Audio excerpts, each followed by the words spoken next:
pessoal, bem-vinda à nossa terceira aula, né? A gente vai dar continuidade ao conhecimento das áreas do centro cirúrgico, certo? Então, eu vou só fazer uma retrospectiva breve das principais áreas e a gente vai seguir pelo nosso tour às áreas do centro cirúrgico, ok? Vamos lá? Então, só retomando, né, a nossa última aula, a gente viu que as principais seções do bloco cirúrgico são a sala de operação, que é a sala onde ocorre o procedimento cirúrgico, a sala de recuperação pós-anestésica, a sala de material ou arsenal, que é onde é guardado o material utilizado nas cirurgias, e o CME, que é a central de material e esterilização, que é o local onde é processado esse material que vai ser utilizado nas cirurgias, ok? Então, a gente já viu como funciona a sala de operação, como é essa estrutura e os equipamentos principais que tem nela, e agora a gente vai para a sala de recuperação pós-anestésica.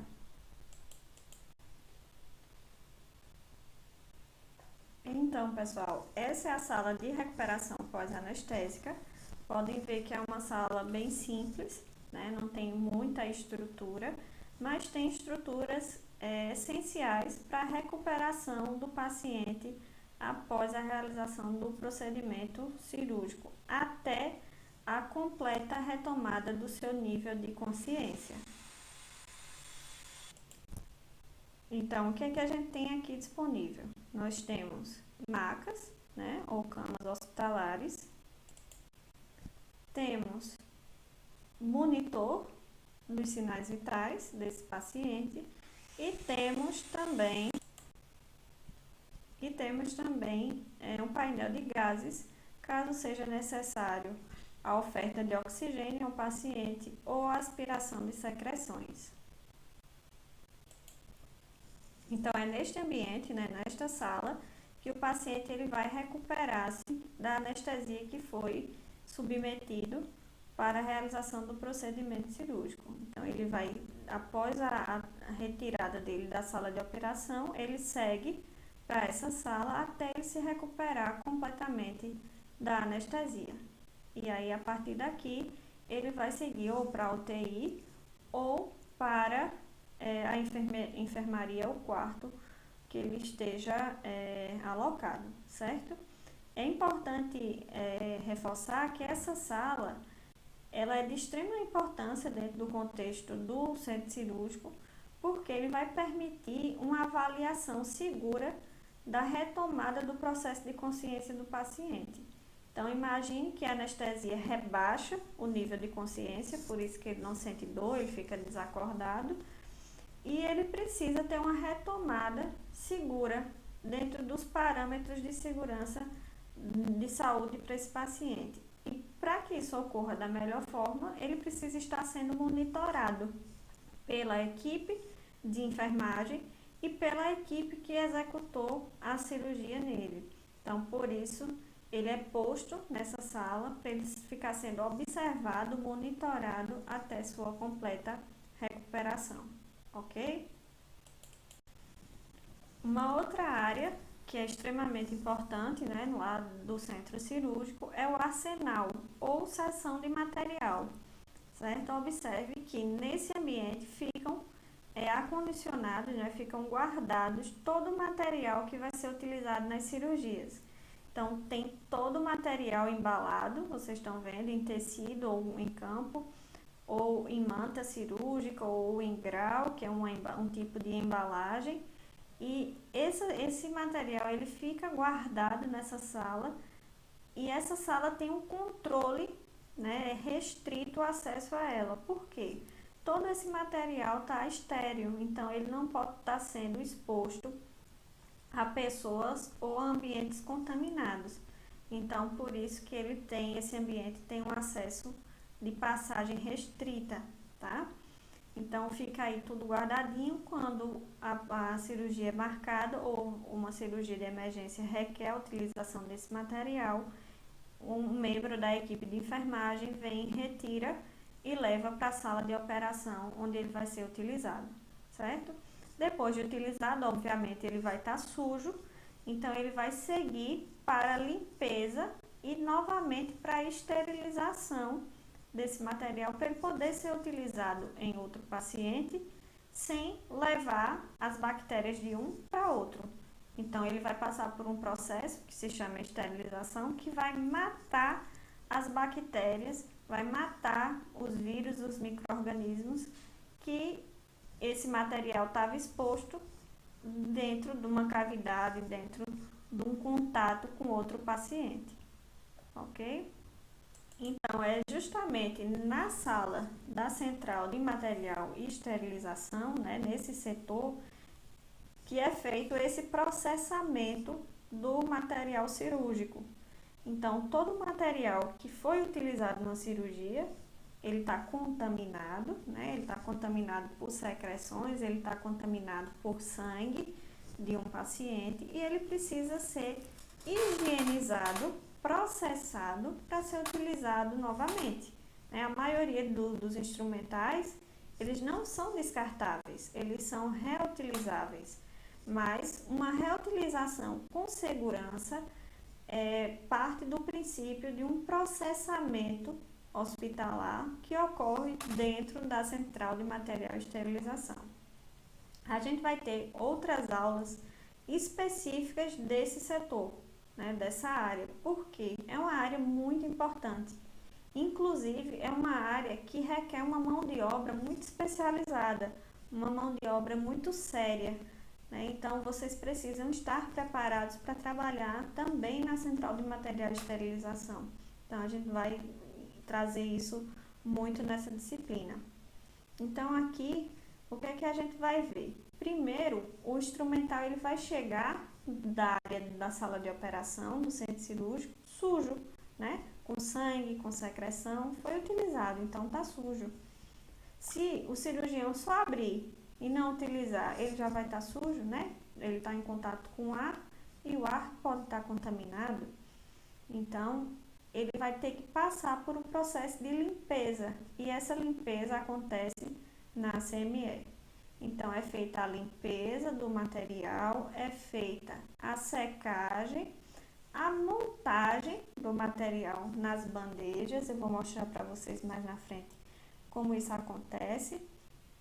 É feita essa montagem e depois é colocado num equipamento que se chama autoclave, certo? Que é um equipamento que promove um vapor saturado sob pressão. Eita, o que é isso? Que é isso? Ela funciona como uma panela de pressão. Tem um vapor de água dentro, com uma pressão muito alta, tá? E tem uma temperatura também muito alta. Então, esses elementos fazem com que o material saia esterilizado, ou seja, sem a ocorrência de micro-organismos. Então, esse processo de esterilização ocorre dentro da CME e somente o material estéril, que passou por todo esse processo, ele pode ser reutilizado. Ah, professora, foi lavado, então pode usar de novo? Não, não pode, porque somente a água ou detergente enzimático, que é um produto que é utilizado na limpeza, não é capaz de matar todos os micro-organismos, né? Ele não consegue acabar com todos os micro-organismos. Somente a esterilização consegue promover esse grau de segurança. E ainda não mata 100%, porque ainda escapam, né, digamos assim, do processo de esterilização os esporos. E aí a gente vai ver mais na frente que são categorias de micro-organismos mais resistentes. Então, ainda assim, conseguem passar pelo processo de esterilização.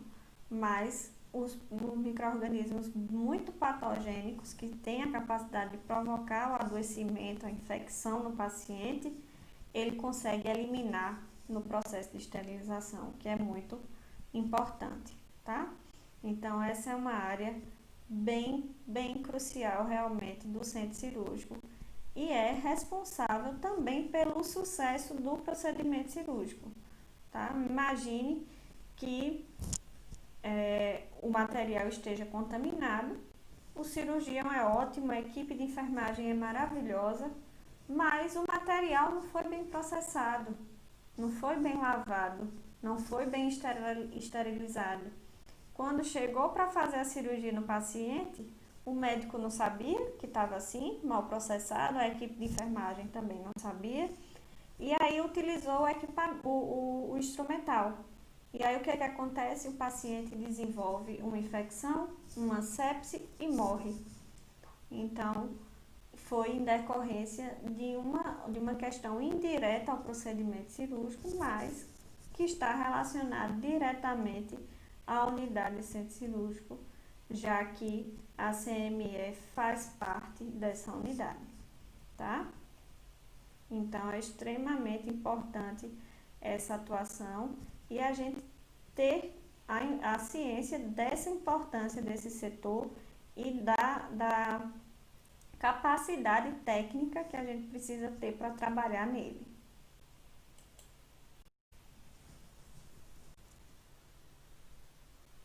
Um outro ponto, né, de bastante importância para a gente conversar hoje nessa aula, além das áreas do centro cirúrgico, que a gente já visualizou, é a questão dos gases medicinais que estão presentes na unidade de centro cirúrgico, seja eles presentes na sala de operação, quanto na recuperação pós-anestésica.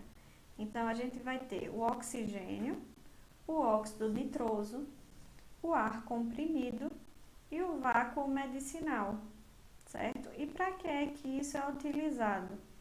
Né? A gente já sabe, primeiro, que existe uma padronização das cores, então o oxigênio sempre vai ser verde, o óxido nitroso, a cor vai ser sempre azul, o ar comprimido amarelo e o vácuo medicinal cinza. Então, a gente tem uma padronização internacional.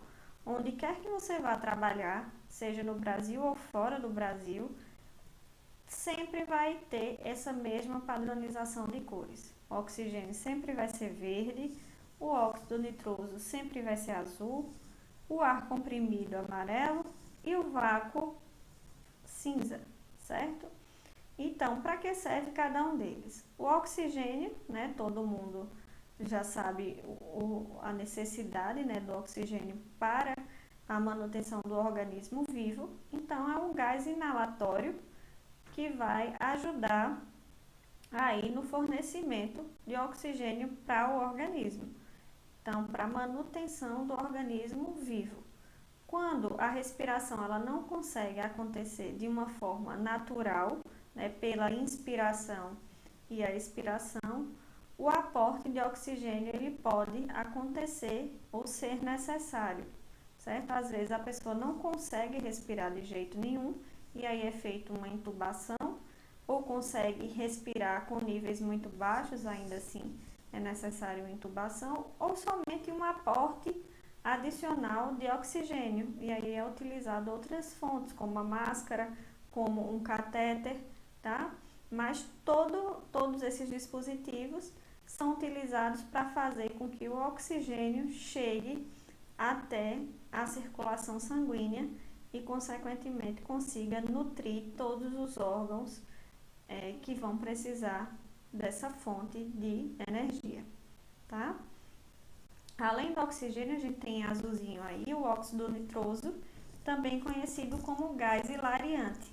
Também é um gás inalatório que é utilizado para potencializar a anestesia. Então, é um gás anestésico. Lembra que a gente conversou na nossa primeira aula? Ele foi descoberto acidentalmente, mas é utilizado até hoje como componente do procedimento anestésico. Então, além da anestesia endovenosa, é feito também através de via inalatória com o óxido nitroso. O ar comprimido também é um gás inalatório, é utilizado principalmente para aspiração, né, de secreções, assim como o vácuo medicinal, tá?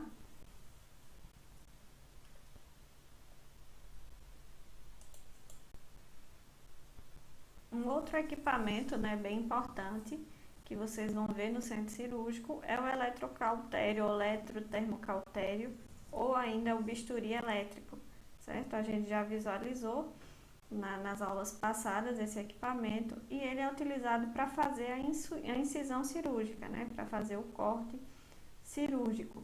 E ao mesmo tempo em que ele realiza esse corte, né, essa incisão, também faz a cauterização e, consequentemente, evita a hemorragia, né, evita o sangramento. E aí ele tem uma especificidade, que é a presença dessa placa, certo? Essa placa que ela deve ser colocada sempre antes da utilização do bisturi eletrônico, não o bisturi elétrico. Essa placa deve ser colocada em alguma superfície muscular densa do paciente, como por exemplo a coxa, a panturrilha, que existe uma grande massa muscular. Se a gente colocar, por exemplo, numa proeminência óssea, esse equipamento ele pode provocar queimaduras no paciente. Então, ele vai funcionar como uma espécie de terra para evitar queimaduras no paciente. Então, a gente vai sempre utilizar a placa numa área do paciente onde tenha uma densidade muscular grande. Se esquecer, né, ocorre um risco de queimadura e pode a equipe de enfermagem ou a equipe médica ser responsabilizada, ok? Então, é bem importante estar atento a essa especificidade do bisturi elétrico. Então, é isso, pessoal. A gente vai se ver na próxima aula com um tema bem importante, que é o zoneamento do centro cirúrgico. É importante que vocês não percam. Faz todo sentido a gente entender a importância dessas subdivisões das áreas do centro cirúrgico quando a gente passa a estudar a importância e como ocorre as cirurgias. Então, na próxima aula a gente vai aprender um pouco mais sobre zoneamento. Eu aguardo vocês. Até lá. Tchau, tchau.